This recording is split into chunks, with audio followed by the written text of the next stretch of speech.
Assalamualaikum warahmatullahi wabarakatuh. Nama saya Muhammad Zakir Ramadan. Saya akan menjelaskan tentang apa yang menyebabkan rotasi bumi. Seperti yang kita tahu dalam surat Al-Imran ayat 190 dan 191 menyebutkan pergantian siang dan malam. Pergantian siang dan malam itu sendiri disebabkan oleh rotasi bumi. Rotasi bumi adalah peredaran bumi mengelilingi sumbunya atau porosnya dari arah barat ke timur. Porosnya sendiri itu adalah matahari.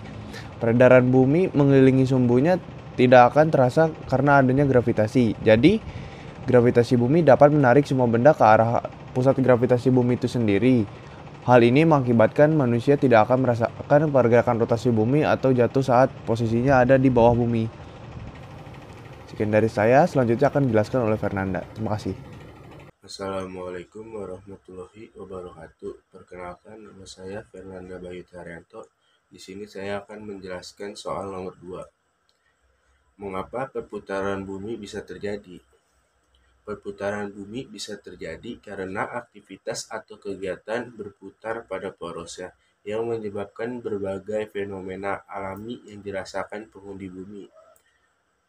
Nah, selanjutnya saya akan menyebutkan akibat-akibat dari rotasi bumi. Yang pertama, terjadinya siang dan malam. Hal ini terjadi karena ada dua bagian bumi yang sebagian menghadap matahari dan sebagian lagi membelakangi matahari. Yang kedua, ada gerak semu harian matahari. Tiga, perbedaan waktu rotasi bumi juga berpengaruh pada perbedaan waktu di bagian-bagian bumi. Dan yang keempat itu perbedaan percepatan gravitasi bumi.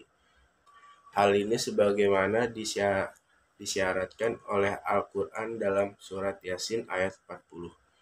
Allah Subhanahu wa Ta'ala berfirman, "Tidaklah mungkin bagi matahari mendapatkan bulan, dan malam pun tidak dapat mendahului siang, dan masing-masing beredar pada garis edarnya." Assalamualaikum warahmatullahi wabarakatuh. Nama saya Jonas Salisi dari 1242. Saya di sini akan menjelaskan tentang terjadinya proses rotasi bumi. Rotasi bumi merujuk pada gerakan berputar planet bumi pada sumbunya. Bumi berputar ke arah timur, atau jika dilihat dari utara melawan arah jarum jam, akibat pergerakan pada sumbunya. Setiap daerah di bumi mengalami siang dan malam. Walaupun dengan panjang siang dan malam yang bisa berbeda-beda, masa rotasi bumi pada sumbunya dalam hubungannya dengan bintang ialah 23 jam 56 menit dan 4091 detik. Masa rotasi dalam kaitannya dengan matahari ialah 24 jam. Namun perputaran ini perlahan terus melambat karena pengaruh gravitasi bulan. Hal ini bisa dilihat dari melambatnya satu hari pada masa kini sebesar 1,7 milidetik dibanding sahabat yang lalu. Perputaran bumi pada porosnya lah yang menyebabkan terjadinya siang dan malam. Bagaimana bisa? Bumi kita adalah salah satu planet yang mengitari matahari, dan ia juga mengitari dirinya sendiri. Bumi membutuhkan waktu 24 jam untuk menyelesaikan perputaran pada porosnya. Dan inilah yang dikenal sebagai satu hari bagi manusia. Terima kasih. Assalamualaikum warahmatullahi wabarakatuh. Nama saya Ray Amos dari kelas 11 IPA 2, absen 36. Pada video kali ini saya akan menjelaskan tentang berapa lama waktu yang dibutuhkan oleh bumi untuk berotasi. Bumi mengalami rotasi selama satu hari, kurang lebih 24 jam dengan kecepatan 30 km per detik. Perputarannya dari arah barat ke timur. Rotasi bumi ini menyebabkan matahari terbit dari timur ke barat karena buminya berotasi dari barat ke timur. Jadi rotasi bumi ini menyebabkan siang dan malam dan beberapa hal lain. Sedikit dari saya, selebihnya akan dijelaskan oleh yang lain. Terima kasih. Wassalamualaikum warahmatullahi wabarakatuh. Assalamualaikum warahmatullahi wabarakatuh. Nama saya Muhammad Arif Fadilah. Jadi saya akan menjelaskan apa yang membuat kejadian rotasi bumi bisa terjadi. Jadi bumilah yang telah bergerak, sehingga gunung-gunung yang ditancapkan di atasnya turut bergerak. Hal ini sebagaimana disyaratkan oleh Al-Quran dalam surah Yasin ayat 40.